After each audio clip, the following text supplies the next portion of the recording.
జై సీతారాం. భర్త గొప్ప, భార్య తక్కువ అనే భావన మనసులోకి రానివ్వద్దు. ఎన్ని జన్మలెత్తినా పురుషుడు స్త్రీకి సాటి కాలేడు. భార్య అంటే ఒక అద్భుతం. ఆ అద్భుతాన్ని జీవితాంతం ఆస్వాదించు, ఆనందించు. మీ అమ్మ, మీ భార్య ఇద్దరు మీకు రెండు కళ్ళు. ఇద్దరూ కలిసి మెలిసి తల్లి కూతుళ్లలా ఉంటే అదే నీకు, నీ భార్యకు ఆరోగ్యం, ఆనందం. ఆ ఇల్లే ఒక స్వర్గం.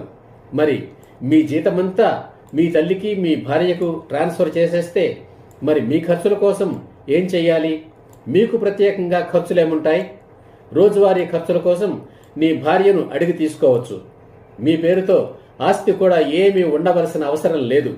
మీ కాళ్ళు చేతులే మీ ఆస్తి. మరో ముఖ్య విషయం, విడాకులు. నా ఉద్యమంలో మొదటి అడుగు విడాకుల చట్టం రద్దు. దానికి చాలా సమయం పడుతుంది. అందుకే ఈ విషయం చెబుతున్నాను. నీ అంతట నీవు ఎట్టి పరిస్థితుల్లోనూ విడాకులు అడగనని, ఆమె కూడా విడాకులు అడగకూడదని, ఆమె అడిగినా ఇవ్వనని చెప్పు. అలా అని ముందే అగ్రిమెంట్ వ్రాసుకోండి. విడాకులకు ముఖ్యమైన కారణం సంతానం కలగకపోవడం. పెళ్లికి ముందే మీకు సంతాన యోగ్యత ఉన్నదా లేదా అని పరీక్షలు చేయించుకోండి. సర్టిఫికెట్ ఆమెకు చూపండి. ఆమెను కూడా పరీక్షలు చేయించుకొని సర్టిఫికెట్ మీకు చూపమనండి.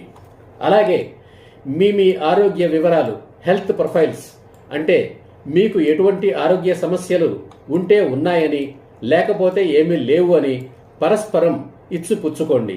నిజాలు దాచకండి. అబద్ధాల పునాదులు చాలా బలహీనంగా ఉంటాయి. ఏ ఆరోగ్య సమస్యకైనా పరిష్కారం ఉంటుంది. పెళ్లి అయిన తరువాత అత్తమామలతో కలిసి ఉండాలని, కలిసి ఉంటానని ముందే చెప్పమనండి.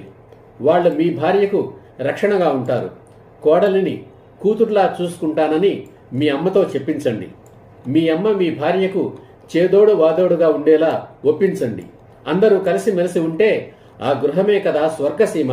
రేపు మీకు పిల్లలు పుట్టిన తరువాత వాళ్లను మీ తల్లిదండ్రులే చూసుకుంటారు.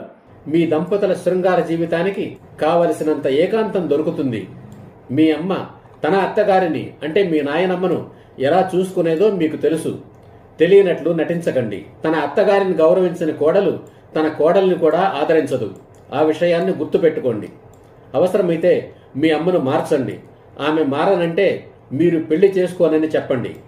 ఒకవేళ మీ అత్తమామలకు మగపిల్లలు లేకపోతే వాళ్ళు కూడా మీతో పాటే ఉండవచ్చని అగ్రిమెంట్ వ్రాసి ఇవ్వండి.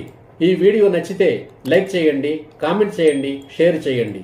ఈ ఛానల్ను ఇప్పటి వరకు సబ్స్క్రైబ్ చేయకపోతే వెంటనే సబ్స్క్రైబ్ చేయండి. జై హింద్, జై సీతారాం.